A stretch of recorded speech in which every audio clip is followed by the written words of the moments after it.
अस्सलाम वालेकुम गाइस, मुझे आरजे मोहम्मद नईम कहते हैं और आप देख रहे हैं आरजे मोहम्मद नईम ऑफिशियल।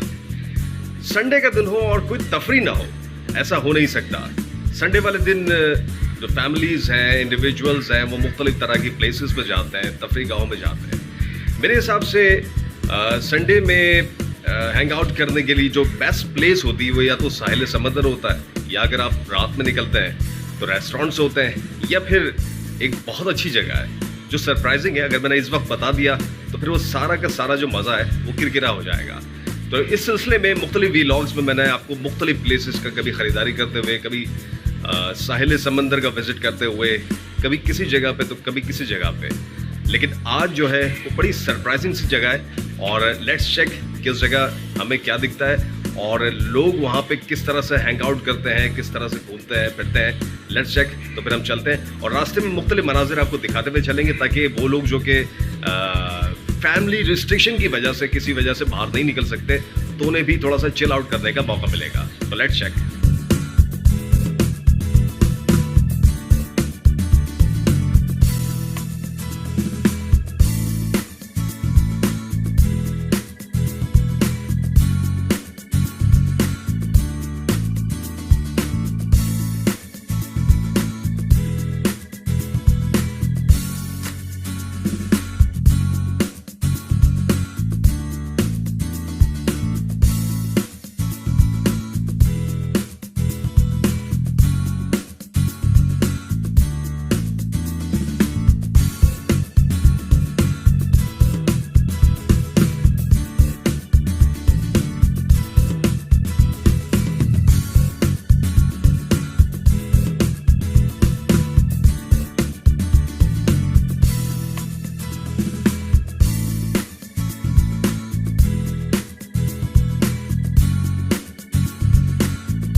हम मौजूद हैं नासिर हुसैन शहीद पार्क में, जो कि गुलशन इकबाल के रब मेडिकल सेंटर है, उसकी स्ट्रेट गली के अंदर आप अगर जाते हैं तो ये पार्क मौजूद है। और आज संडे है और इस हिसाब से आज एज पर एक्सपेक्टेड जो है वो रश बहुत ज़्यादा दिख रहा है। बाहर के शॉट्स हमने देखे, अंदर के शॉट्स भी आपको दिखाएंगे।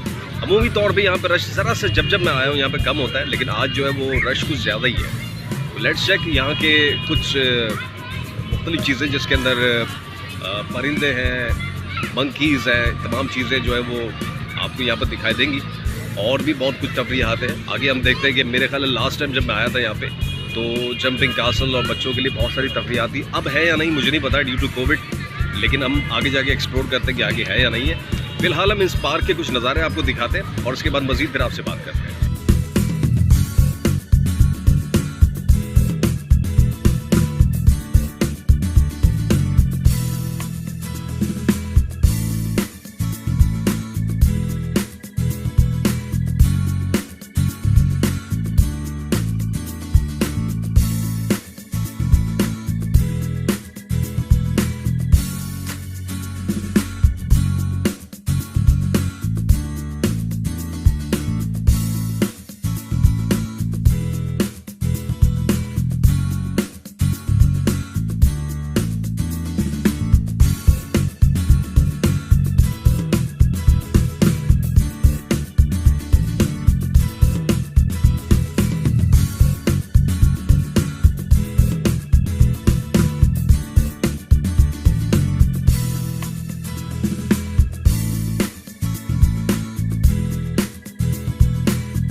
सामाइन छोटा सा ओवरव्यू हमने आपको दिखाया अभी।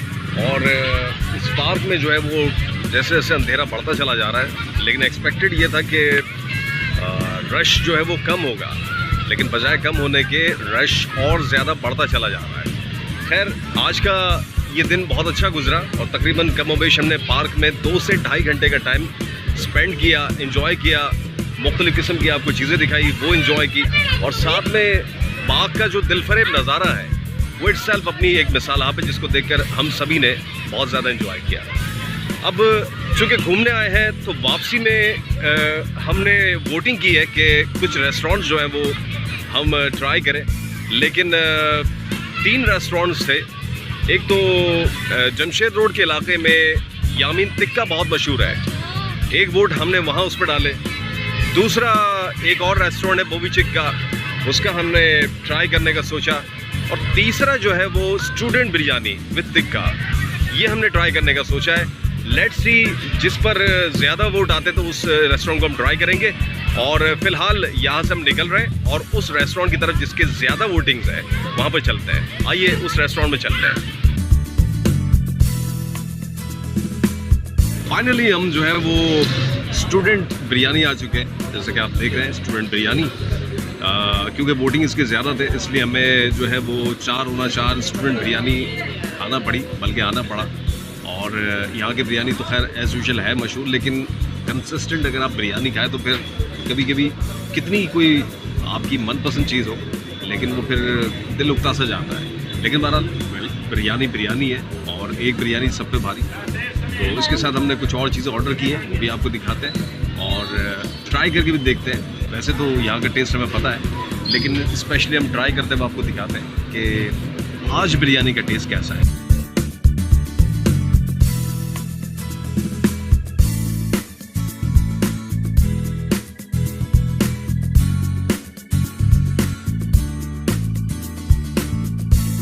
फाइनली खाना जो है वो आ चुका है। इसमें सबसे पहले कुछ हो ना हो, लेकिन हम जो है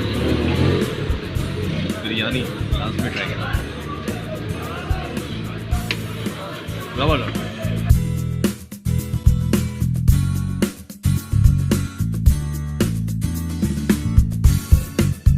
आज का दिन बहुत अच्छा गुजरा और बहुत मज़ा आया। साथ में हमने खाना भी इंजॉय किया और गार्डन की सैर भी की। बताने का मकसद इस वीलॉग का मकसद सिर्फ इतना ही होता है कि न्यू प्लेसेस और नॉर्मल प्लेसेस, कॉमन प्लेसेस से आपको आगाही दी जाए।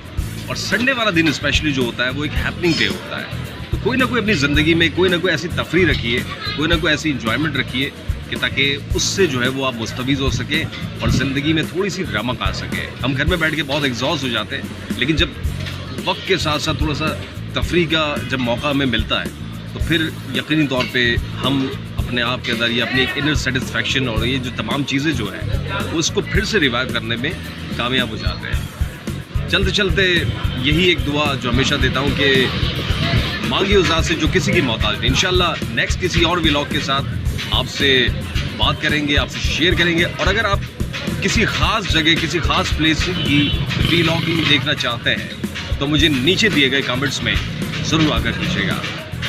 चलते चलते एक शेर आपकी नज़र। मैं आतिश इश्क में जल के राख हो गया हूँ, क्या था और क्या हो गया, इस इश्क में खाक हो गया।